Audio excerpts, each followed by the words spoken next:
It's always nice when you get a nice, clean takeoff like that. All right, I thought I'd head upwind about 8 miles. Had a couple things on my mind I'd like to talk about.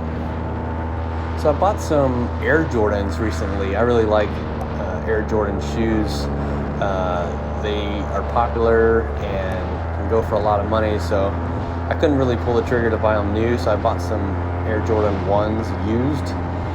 And, on my daily Bible reading, it got me thinking, what kind of shoes did they wear in Jesus' day?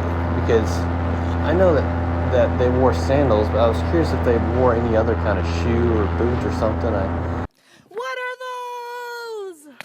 They're called my sandals. It got me thinking about the time when Jesus washed his disciples' feet.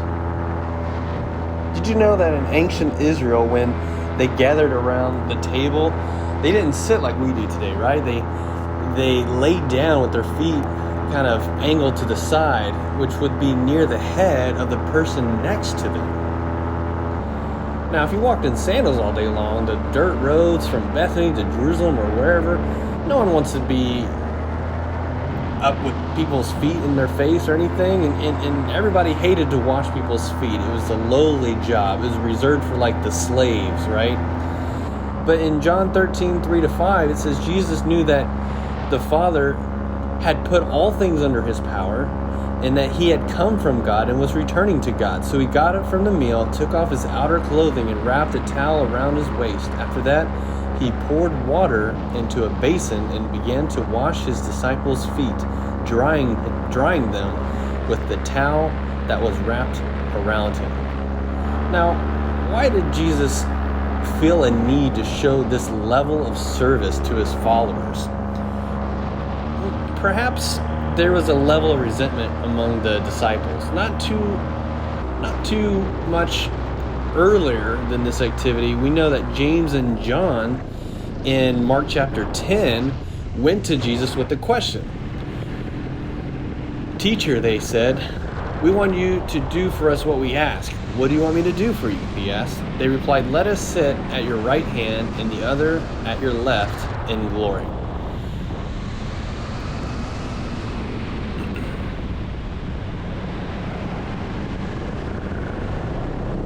Now, Jesus, knowing that they wanted to be served or exalted or be in a high place, knew he had to change the way the disciples thought. James and John wanted to be on the left and right of God, yet Jesus had another plan in mind. Instead of being in a high place of recognition, which, by the way, is just a human thought, Jesus ultimately showed the disciples how to be in the lowest position possible by washing his disciples' feet.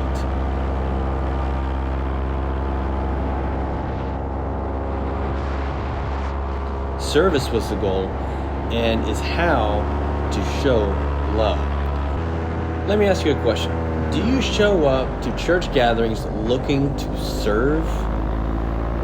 Now, some of you heard that question and you might have thought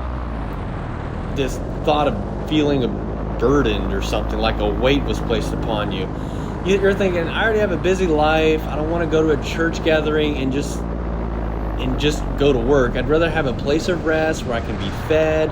I can sit back and let the church leader feed me so that I can have this fulfillment. But God promised that those who gave will be the most blessed, not those who took.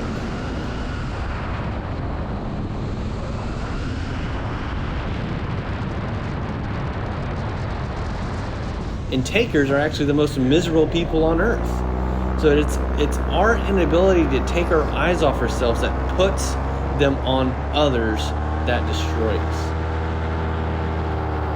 And I think it destroys us when we can't take our eyes off ourselves and look for ways to serve others. Instead, we're always thinking about what can we get from the service. I didn't enjoy or learn anything from the service, instead of thinking, how can we serve?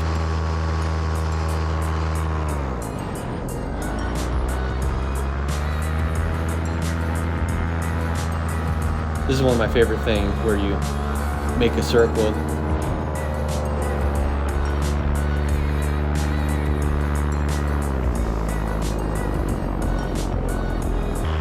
Here's what we learned from Jesus washing his disciples' feet. 1, get comfortable with dirt. People got dirt on them, sin is everywhere, accept it. Jesus dealt with the dirt that was around him. And let me tell you, the church is filled with broken people that need a good washing. 2, get on your knees and engage with people just as Jesus did.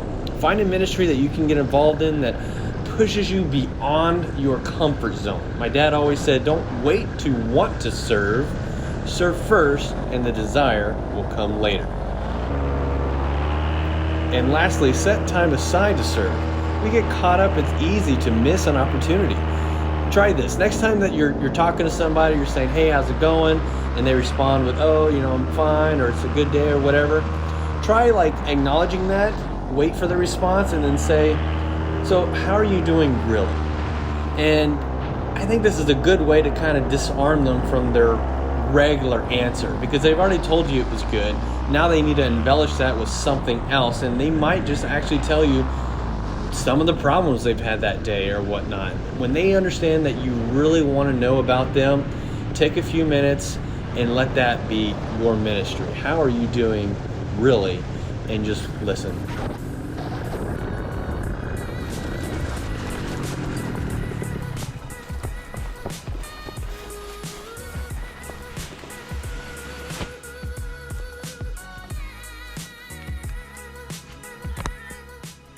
Hi. How's it going?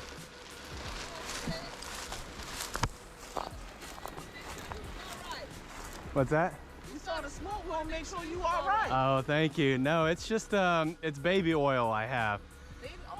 Yeah, it's designed that way so I can make smoke. So how far did you go? Because we saw you come across our house, you remember? Oh yeah, I went about 8 miles down that way and came back. How you make it driving off of baby oil? No. Baby oil is just a smoke maker. That's all it is. So what makes it run, a battery? Well, the battery, some have batteries, some don't. This one's like a lawnmower. It's just, you just pull the string here and turn it on. You got a lot of nerve, you brave. Yeah, it's a lot of fun. She said, oh, it's going down, oh, it's going down. Oh, I'm sorry. Yeah, I didn't mean to worry anybody. No, we've been taking pictures. I got you on my phone. You right across. Oh, you live down there? You remember? Past. Okay. Yeah. Well, we happen to be going 521, going to turn that way, but I see you going down. I said, no, turn up that road and make sure he's all right. Yeah, well, thank you for saying hi. That's nice. Uh-huh. Appreciate it. You be safe, okay, and be careful. Yes, ma'am. Yes, ma'am. Will do. All right.